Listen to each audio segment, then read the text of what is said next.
Hello guys, magsiserve po tayo ngayon ng beef pares mami.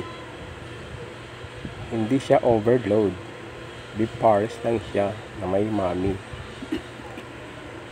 pero may kasamang egg, itlog.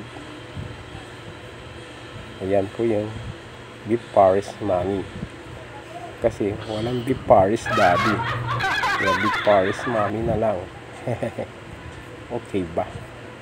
Okay, ayan po, siserve po natin yan mamaya sa ating mga katrabaho. Yan, diba? Yung pares, yummy yummy, kulay pa lang.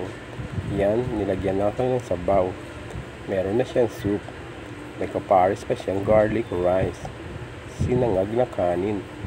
O diba, sarap ng kain natin mamaya. Salamat sa panonood. Thank you.